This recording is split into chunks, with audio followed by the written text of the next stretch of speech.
Welcome back to Space to Lead and our collaborative coaching series.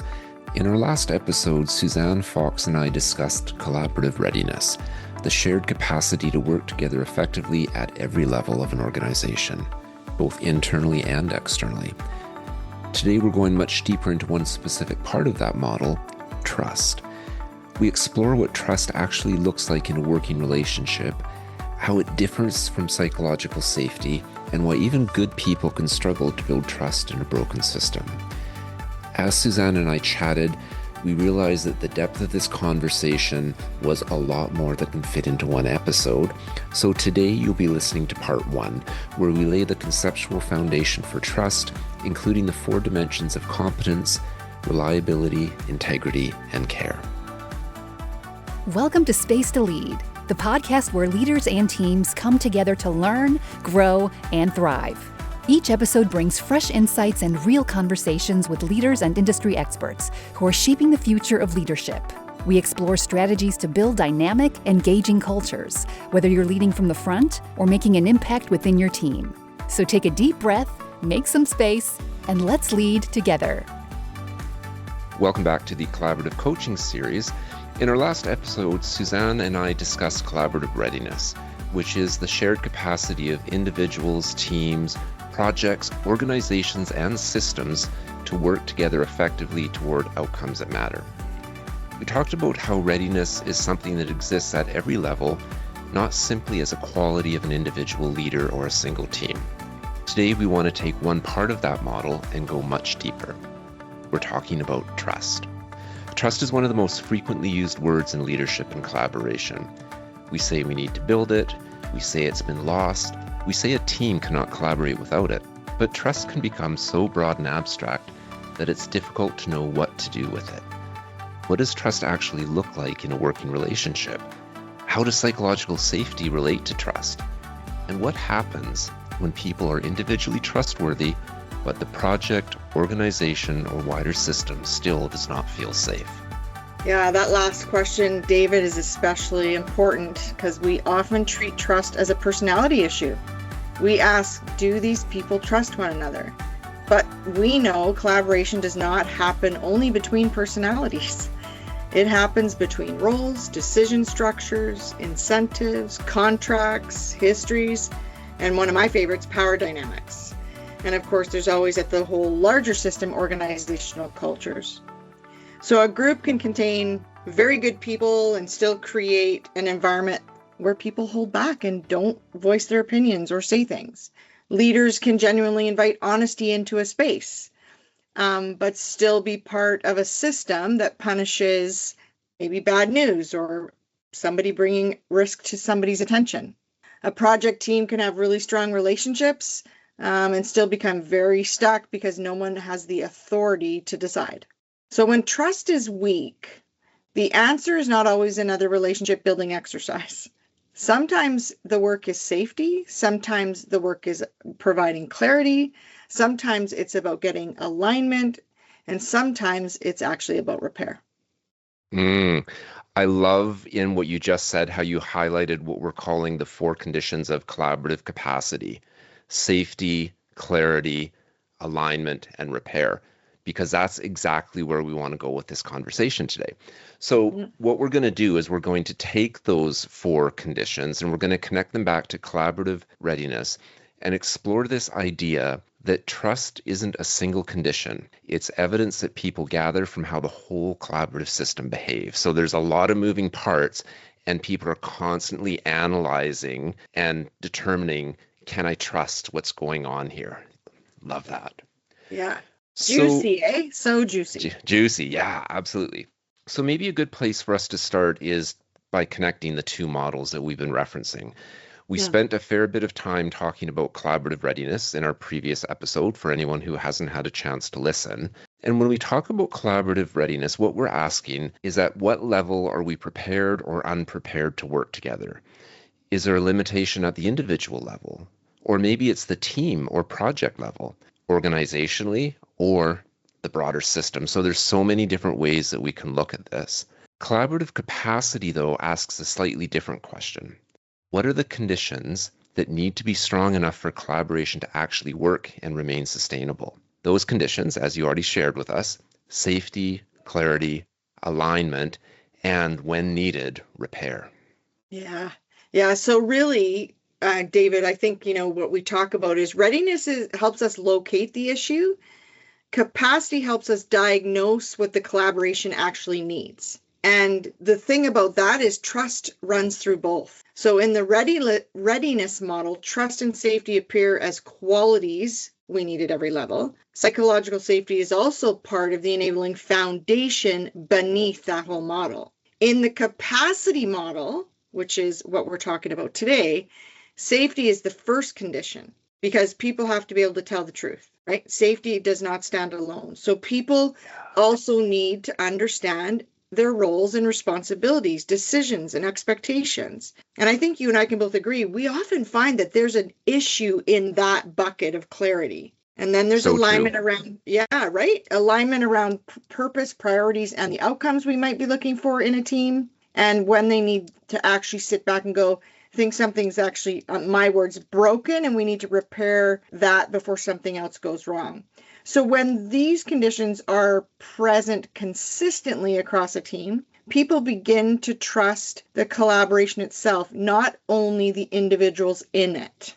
I think, Suzanne, that distinction that you just made is so critical, because why we talk about collaborative readiness is this idea that trust can be strong at one level, but weak at another.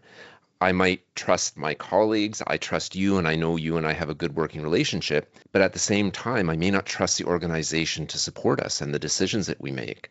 As a core team, we might trust one another, but we may not feel that we can confidently rely on and trust a partner organization, a key stakeholder that we're working with. People on the team may trust the project leader personally, but not necessarily trust the governance or the structures that have been put in place because decisions are repeatedly changed after the fact. So what happens in these cases is that people adapt their behavior. They might become more cautious. They might filter information. They may kind of circle the wagons and start to protect their own area because they don't trust what's going to happen outside of their core group. They may wait for certainty before acting. And you and I both know certainty is not something that exists in most in the environments that we work in. It doesn't. Not in the complexity in which, David, it's so true. Yeah.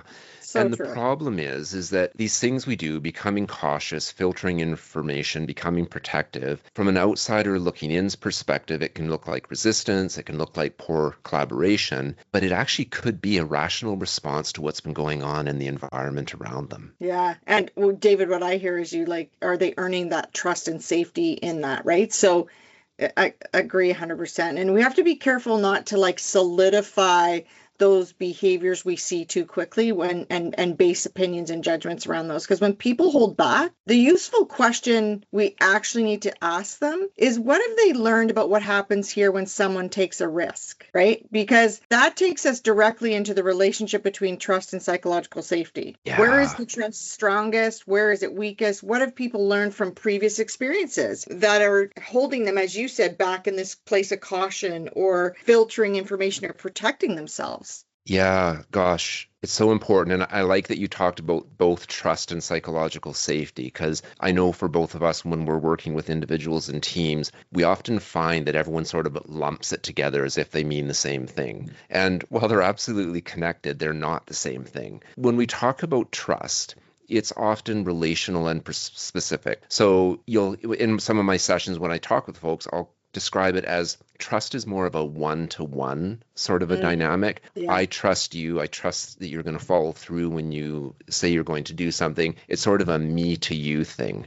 I could trust your technical judgment. I could trust that you're going to keep a confidence. I may trust that you'll tell me the truth, even if the truth is uncomfortable. That's one of the things that I appreciate about your and I relationship. We have a really great dynamic and we're just open and honest with one another. I may trust you in one context, but not necessarily another, which is kind of a fun place to play. Yeah. So I think that's an important place to note that trust is not an all or nothing. A bit of a story on this one. This is going back not too far. I was working with a peer and it was really challenging. It just wasn't going well. There was a lot of things about it that disappointed me. And in my mind, I'm like, I don't trust them. And I boiled it down to trust. But I was really uncomfortable with that feeling that I was carrying. And I actually spent some time with my coaching supervisor, Lynn Harrison, and she introduced me to the 4 elements or 4 dimensions of trust. Yeah. Love that because it talked about areas of competence, areas of reliability, areas of integrity, and areas of care. And what I realized as I looked at this relationship is I realized I fully trust their competence. They knew what they were doing. They were also reliable because if they said they were going to do something, they would follow through. But what I realized is the dimensions of integrity and care, there was a real gap. And once I was able to determine that trust, it helped me to figure out how to move through that relationship or how not to pursue that relationship as well. So I think this is the idea that trust can exist in some areas and not in other areas is really important, and not just to generalize. Yeah, I love it, David. And what I hear you say is trust it's not black and white. And I think we often as humans make it black and white. I trust you or I don't. And when I hear you talking, I use Charles Feltman's work all the time when I'm working with teams as well, because when we can help people like we're trying to do in collaborative coaching, understand there's readiness parts, there's capacity parts, when we can break complex processes into parts that people can understand, we can actually build towards something. It's like thinking you can't just bring a bunch of people together who are individual parts into something and think they're just going to fit together, right? We have to build. So how do you do that in the models? And I really love that because I do love Charles's work. I think it's a great model for us to be talking a bit around trust. Yeah. So psychological safety, though, it's a little bit different, right? It's more about the shared climate of the group versus what you said, that individual to individual piece. And sort of one to many or many to many. That's right. And we all know Amy Edmondson does a ton of work around psychological safety. And the questions that as leaders we need to be asking ourselves when we're trying to get teams to collaborate is what's likely to happen here if I take interpersonal risk? Because that's what people are asking. Is it safe? Can I question something? Or am I going to look like I'm incompetent? Can I admit a mistake? Can I disagree? Can I name a concern? Can I ask for help? Right? Like that is such a key one for me. So people answer these questions less from the values written on the walls of organizations and more from where they have seen previous things happen around them. So, this as leaders, we're being watched all the time. And in order to support that space, if I'm an employee or I'm somebody in a team who sees something bad happen to another person, that's going to pull me back into that caution place you said. Yeah. So we're being watched all the time, I guess, is what I want to say there. Oh, yeah, it's so true. And it really highlights that we can say whatever we want, but it's our behaviors that determine if trust exists within the system. Yeah. My favorite is the boss who says, and I'm doing the air quotes, you can't see me, it's a podcast, my door is always open, which sounds great. It's a really good sound bite. However, the real test is how does that leader respond when someone walks through that door? If I come in and I've got some bad news or I don't agree with something or I want to challenge my boss's idea and they don't respond appropriately, completely irrelevant that the door was open. I know I can't trust this person because of how they responded. And to your point, then I start to manage how I show up. And I think it's a nice tie-in, that example, to this idea of empathy, because we often talk about empathy is about understanding other people's feelings. And what we leave out, it's also responding appropriately. So again, if I say my door is always open, but I don't respond appropriately, I'm sending a really strong message. Yeah, and there's so much about that door always open that even goes beyond trust, right? Learning to set boundaries and help people understand you also as a leader need time to pause and think. And that's a whole other podcast. So let's put a pin in that one. And I think one of the other things we have to really hit home, and I think we talk about this as leaders, but safety does not mean comfort. It actually doesn't mean people agree on everything. It doesn't mean difficult conversations just disappear magically. It doesn't mean that there's no standards, there's no consequences, there's no accountability. In fact, real psychological safety makes more honest accountability possible because people can talk about what is actually happening. So a psychological safe group might say things like, the commitment was not met. The behavior has an impact. We need a different decision here. This current approach is creating some risk for team, project, organization, ecosystem. So the difference is that the conversation is aimed at real learning. It has to be respectful. It adds responsibility. It gives us progress rather than blame, humiliation, or retaliation, and what I would say some of the worst case scenarios. Yeah, love that. Love that. And in effect, what you just described was collaborative coaching, because it really operates the best in an environment where there's no absence of tension, but there's the ability to work productively with tension and almost harness that to your advantage.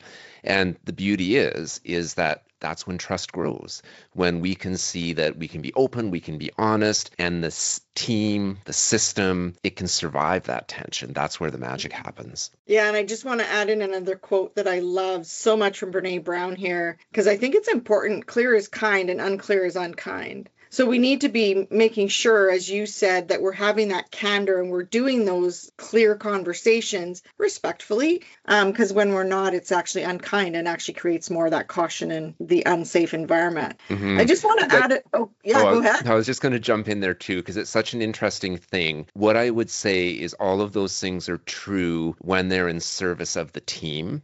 And sometimes on a team, we will see folks who will use that as a weapon to try and derail. So there becomes a point where no longer in service of the team. And then what do we do to coach and support that person to get everyone back aligned? Yeah, that's the fun part of our job, right? I just want to add another distinction, though. It is possible to have a trusted relationship inside an unsafe system, as you articulated earlier, right? So a person may have a colleague, you and I may speak really openly, but still feel unable to raise that issue in a wider space. So relationships matter, but it doesn't always solve the systemic problems, which is what you and I are trying to get to with collaborative coaching, right? So that can actually help two people communicate better, but it also can improve the full conditions of a full team, right? Understanding who has the power, who has the decisions, who gets rewarded, who doesn't, what happens when a deadline's at risk, whose voices carry more weight, which truths are welcomed, and which truths are quietly discouraged. Yeah. And gosh,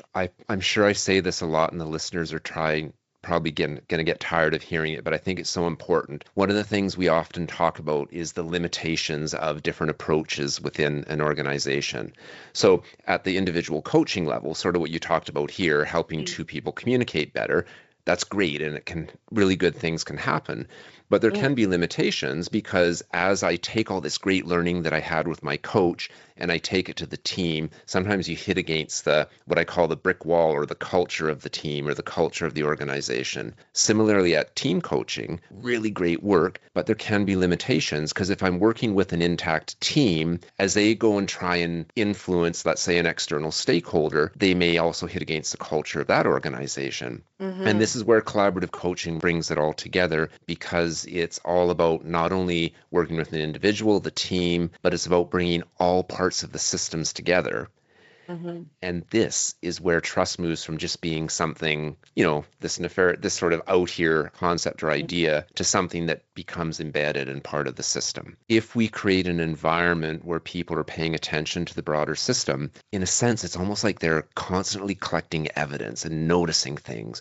What did we say? How did we communicate that? As the environment shifts or changes around us, how do we adapt to that? Do we make room for disagreement? Do we acknowledge impact? Do we protect one another from unnecessary surprise? That's kind of an interesting question, because sometimes none of us know the surprise is coming, but how do we sort of support and work with one another as opposed to pointing fingers like we've talked about in the past?